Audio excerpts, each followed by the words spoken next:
como que se escolhe uma estratégia de renderização para o seu front-end? Isso aqui é uma pergunta clássica de entrevista técnica. Então o cara quer saber como você pensa, por que que você escolhe aquilo, se você realmente entende o conceito ou se você está só dando uma resposta genérica. Então, a primeira estratégia ali é uma renderização do lado do cliente, né? Isso aqui é muito padrão em SPA. Isso aqui é um cenário que você vai pegar muito, provavelmente em dashboard.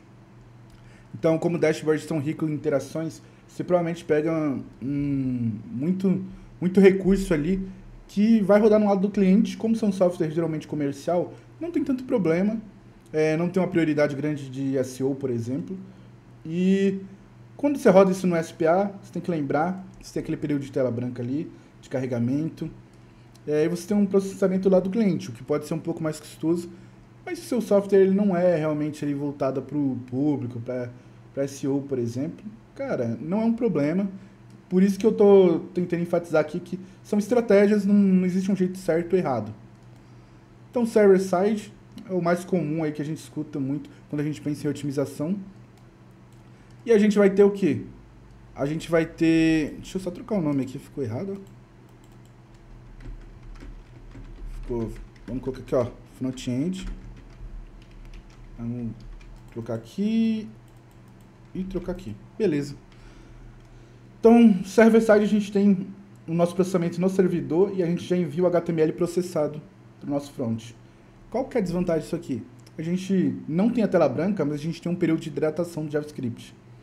Então, pense que se você tem interações em tela, a gente vai ter um período onde essas interações elas podem ficar indisponíveis ali por alguns ou segundos, milissegundos, depende da internet da pessoa.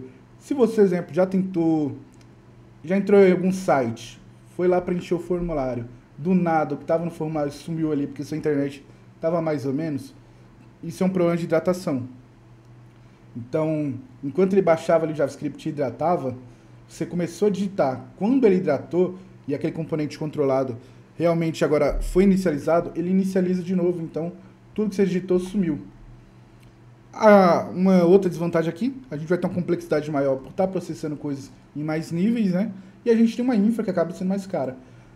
Complexidade aqui nesse caso não é um ganho tão significativo. Então, não chega a ser um ponto relevante. Mas a gente agora tem a geração de sites estáticos, o ISR também. Então, pensa que você tem exemplo, site, seu e-commerce tem promoções. Aí você vai lá, essas promoções elas são anunciadas, exemplo, uma vez na semana, uma vez no dia. Então, não tem a necessidade de você estar fazendo uma chamada toda hora para isso, aumentando, exemplo, o custo. O que é que você faz então? Você faz uma geração de um site estático ali que vai, exemplo, durar 24 horas. Então, você usa um TTL, e esse TTL vai invalidar o cache. Então, você tem um cache de, exemplo, 24 horas, seu TTL ali vai invalidar esse cache em 24 horas. Então, em 24 horas, você tem uma única request. Com isso, você tem, basicamente, todo esse HTML estático pronto. E aí, qual que é o ganho dele? Você pode disponibilizar ele, exemplo, já direto na CDN. Então, ele vai ficar salvo lá na CDN. Então, você vai ter uma baixa latência, um acesso muito rápido, é muito performático. E para esse tipo de situação, ajuda muito. Então, se abaixou muito o tráfego de requisição, independente de quantas pessoas acessar, vai ser só uma requisição por 24 horas. É estático, então ele já vai ter um acesso imediato. E muda muito pouco, né? São recursos que esse cenário é onde muda muito pouco.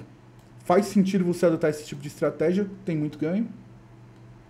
E aqui o último que eu deixei, que é a estratégia de stream. Pense que você tem, exemplo, um cliente aqui, um front-end muito complexo, ele realiza duas requisições que são muito pesadas.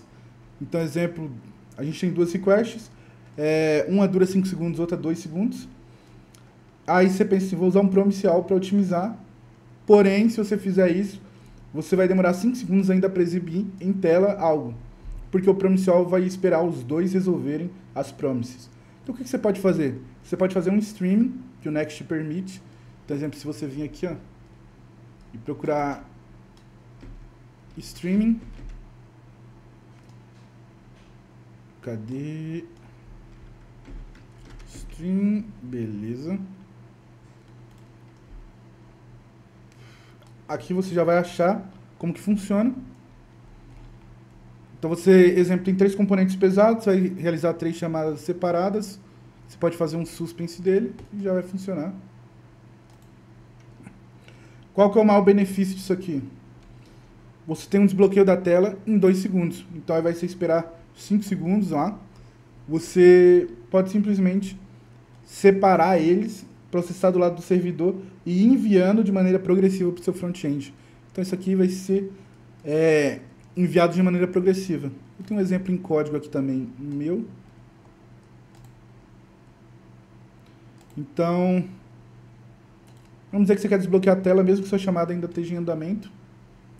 Você pode fazer um suspense dele e dentro dele realizar a chamada processando no servidor.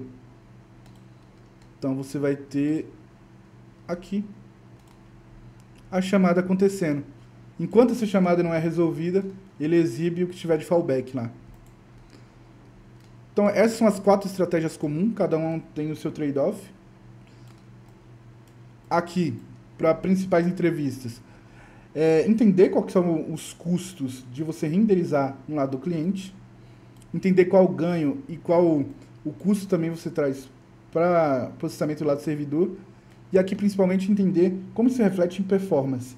Então, quando a pessoa te faz uma pergunta voltada à geração de sites estáticos, ela quer entender se você entende, exemplo, o que é um cenário onde não vale estar fazendo requisição, onde é um cenário onde a gente visa ter uma CDN disponibilizando ali, o que é um TTL. Então, isso aqui são estratégias que são muito importantes. Streaming eu quase não vejo ninguém cobrando, é algo que pouca gente realmente cobra, mas esses 3 aqui são fundamentais.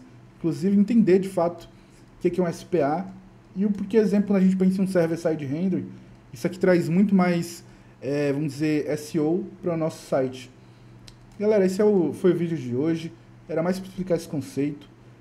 Estamos um pouco enferrujados aí de gravar vídeo, mas vamos voltar aí com tudo pro Next. É isso. Valeu!